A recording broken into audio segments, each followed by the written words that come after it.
Hey guys, today we are going to read the class 10th Political Science, Chapter 2 Federalism, Part 2 Center State Relations. Restructuring the center state relations is one more way in which federalism has been strengthened in practice. How the constitutional arrangements for sharing power work in reality depends to a large extent on how the ruling parties and leaders follow these arrangements. For a long time, the same party ruled both at the center and in most of the states. This meant that the state governments did not exercise their rights as autonomous federal units. As and when the ruling party at the state level was different, the parties that ruled at the center tried to undermine the power of the states. In those days, the central government would often misuse the constitution to dismiss the state governments that were controlled by rival parties. This undermined the spirit of federalism. All this changed significantly after 1990.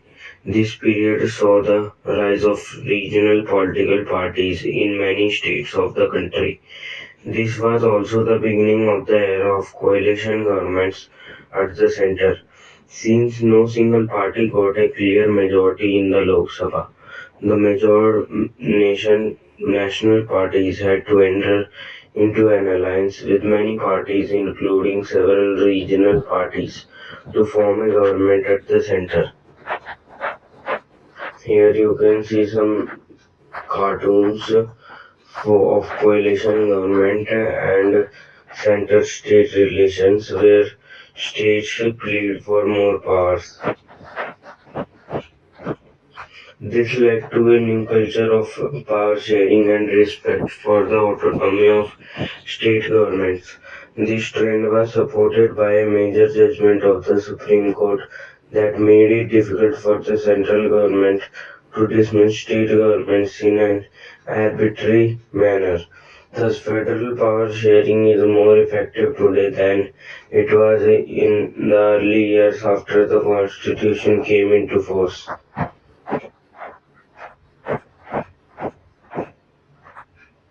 Here it is a article noted by historian Ramachandra Guha that appeared in the Times of India on November 1, 2006.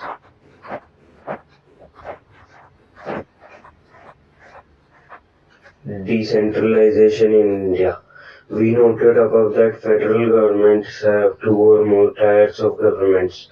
We have so far discussed the two tiers of government in our country. But a vast country like India cannot be run only through these two tiers. States in India are as large as independent countries of Europe. In terms of population, Uttar Pradesh is bigger than Russia. Maharashtra is about as big as Germany. Many of these states are internally very diverse.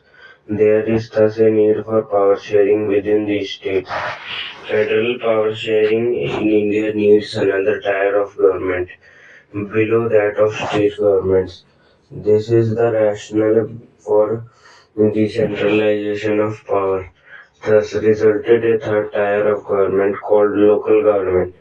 When power is taken away from central and state governments and given to local government, it is called decentralization. The basic idea behind decentralization is that there are a large number of problems and issues which are best settled at the local level. People have better knowledge of problems in their localities. They also have better ideas on where to spend money and how to manage things more efficiently. Besides, at the local level, it is possible for the people to directly participate in decision making. This helps to inculcate a habit of democratic participation. Local government is the best way to realize one important principle of democracy, namely local self-government. The need for decentralization was recognized in our constitution. Since then, there have been several attempts to decentralize power to the level of villages and towns. Panchayats in villages and municipalities in urban areas were set up in all the states, but these were directly under the control of state governments. Elections to these local governments were not held regularly. Local governments did not have any power or resources of their own. Thus, there was very little decentralization in effective terms. A major step towards decentralization was taken in 1992. The constitution was amended to make the third tier of democracy more powerful and effective. Now it is constitutionally mandatory to hold regular elections to local government bodies.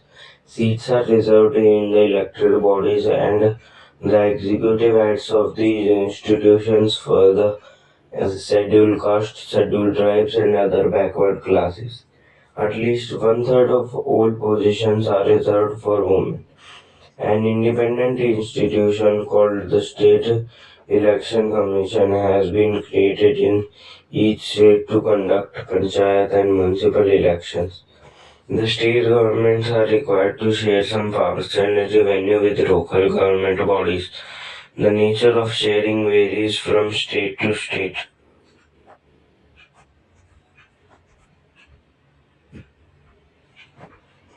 State to state.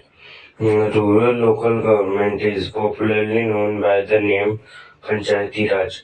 Each village or a group of villages in some states has a Gram Panchayat. This is a council consisting of several ward members, often called Panch, and a president of Sarpanch. They are directly elected by all the adult population living in that ward or village. It is the decision-making body for the entire village. The panchayat works under the overall supervision of the Gram Sabha. All the voters in the village are its members.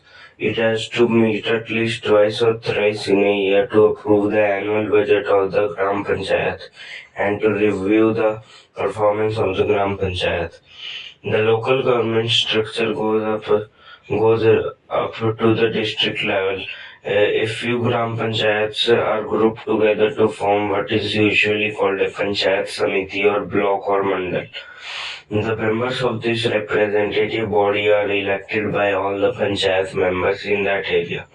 All the panchayat samitis or mandals in a district together constitute the Zilla District Parishad.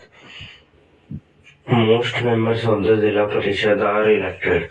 Members of the Lok Sabha and MLAs of that district and some other officials of other district level bodies are also its members. Zilla Parishad chairman is the political head of the Zilla Parishad. Similarly, local government bodies exist for urban areas as well. Municipalities are set up in towns. Big cities are constituted into municipal corporations. Both municipalities and municipal corporations are controlled by elected bodies consisting of people's representatives.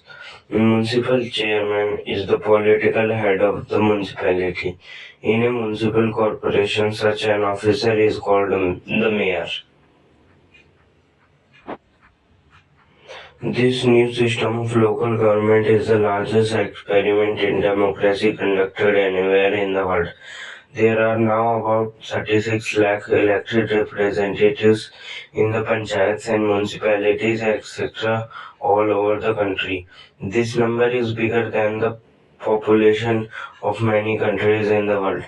The constitutional status for local government has helped to deepen democracy in our country. It has also increased women representation and voice in our democracy. At the same time, there are many difficulties. While elections are held regularly and enthusiastically, Gram Sabhas are not held regularly. Most state governments have not transferred significant powers to the local governments, nor have they given adequate resources. We are thus still a long way from realizing the ideal of self-government. That's all for today. We will See the next chapter in next video.